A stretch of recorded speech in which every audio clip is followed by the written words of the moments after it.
Astrology Corner, and this is your energetic reading for June 2016. So your ruler is going to be in Virgo, and it's going to be in Virgo from the first of the month to the end of the month, and it is direct. So it's feeling a little bit better, even though Virgo energy is not the best. But we are talking about your career, life, path, destiny, the route in which you're choosing to move forward with. From the first into the end of the month, Jupiter in Virgo is going to be conjunct with the North Node in Virgo. So guys, you are going to be getting, I think, some very enlightening messages about how to move forward in your life and the significant direction that you need to take, like that karmic, that elevated direction. From the first until the end of the month, Jupiter in Virgo is going to trine Pluto in Capricorn.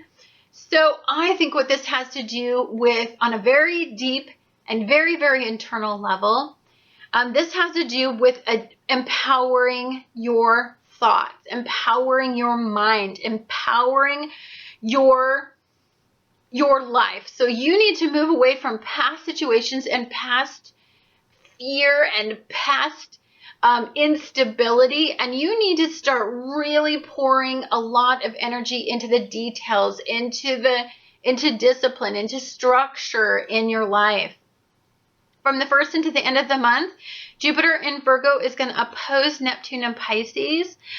Neptune in Pisces is going to be direct, and then it's going to fall into retrograde. So this has a lot to do with kind of probably working through your past karmic cycles, but also generating from those past karmic cycles some very positive revelations. So very realistic, exciting, new, enlightening time for you. It really firms up some of what you're being intuitively guided to do on a day-to-day basis about that life path destiny. You're really trying to decipher how you move about that. And I think what's difficult is in the past you may not have had the discipline as far as to be able to balance like either your programming or your family life or tending to the details at home with your career, life path, destiny. So there's a lot going on.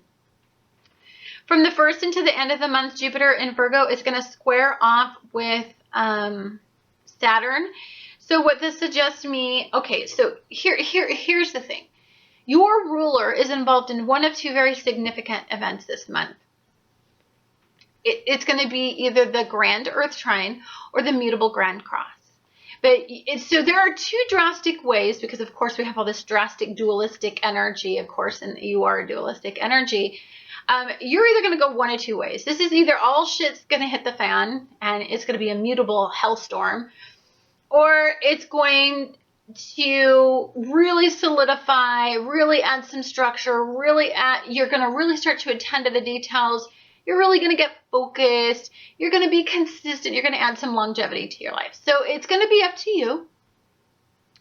Does it mean that if you connect with the mutable energy that life just sucks? No, I believe they both inevitably are going to ascend your choices, ascend your career, life path, destiny, and going to help you balance it out with your expectations from home and family. It's a very elevating time. I believe when the energy drops into Cancer, it's even going to make more sense to you which direction you need to go. So on the 4th, we have a new moon. We have a new moon in Gemini, and it's going to be conjunct with Venus in Gemini. So when this event happens, I believe your relationships are going to play a very significant role in this new moon. I believe, of course, it can go one of two ways. It can be a very committed time. It can add a lot of longevity. It can add a lot of stability to your relationships, or it can tear them in lots of different directions because perhaps you were really aligned with somebody who intellectually stimulated, but you weren't physically attracted to, or vice versa. If there's some sort of dualistic situation in a relationship where it is not in balance, it kind of gets pulled in different directions during that new moon to create that new beginning. Then on the 8th, the Grand Earth Trine ends, and so you are kind of then impacted by by a mutable T square, and then we've got this grand mutable cross. So I believe after the 8th, energy starts to get very, very intense. You're very, very compelled and motivated through some senses of adversity to try to firm up and add some consistency. From the 12th until the 16th, there is a mutable T square. This mutable T square will turn into another grand cross. So the mutable T square has Saturn at the very top of it, and then we have Neptune and we have Jupiter. So, you know, Saturn is really wanting you to take a look at your past habituals and routines, things that you used to identify with in your past, and really start to make them a much more realistic mindset. Like, perhaps you idealized in the past that you were just this free spirit who wasn't accountable to anybody. You lived this life of partying and just indulgence, and there was no accountability. But I think moving forward, I think what eventually happens is that you break forth some of those severe routines, because this is going to give you one hell of a reality check. How ideal were those times? I mean, were you just plastered the majority of the time because you were so decadent that you don't even remember them, or you were caught in relationships that didn't have enough substance, or they were very shallow. They just felt good. It was very pleasurable, but there was not enough depth to it. And then I believe that, that past reflection can definitely put you, have you take a look at the past and think, well, God, it wasn't really all that great. I idealize things. I don't really idealize anything. I don't idealize anymore. So I believe that becomes very relevant in this energy. I know, I just had a hard time talking for a second. On the 20th, we're going to have that full moon in Sagittarius. Now, this is the second full moon. You had the first full moon in May, and you're going to have your second full moon in June. This is a pretty big deal. Really, honestly, this is really compelling you to end cycles that no longer serve you. You need to identify something, and it's an accumulative energy. So between May and June, you are being asked to identify something, and it is very, very intense right now, because I think what you're identifying is something that was a block that was preventing you from an ascension level, from a forward movement. Now, of course, during this time, you're in opposition. You're caught in this grand mutable cross. And so this has everything to do with a reality check about what you identify with. If you idealize the past and you think that the past was all about just good times of you being just a self-indulgent little creature, a free spirit adventuring on your own, you may find that the realization is that's not so hot. It doesn't feel so good anymore.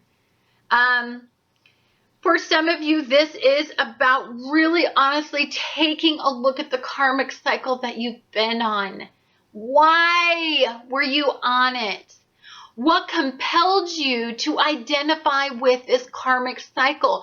You're being asked to be very elevated at this point in your life and to really honestly be truthful about what compelled you to identify with those karmic cycles.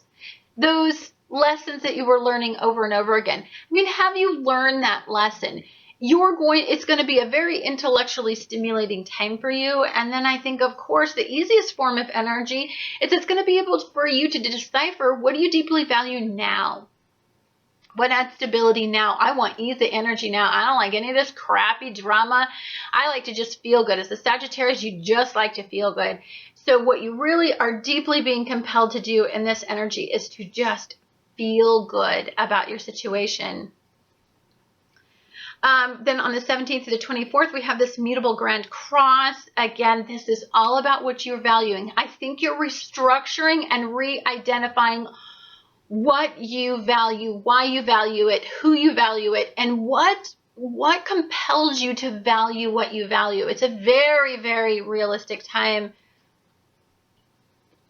It's a time where you really get real about these conversations.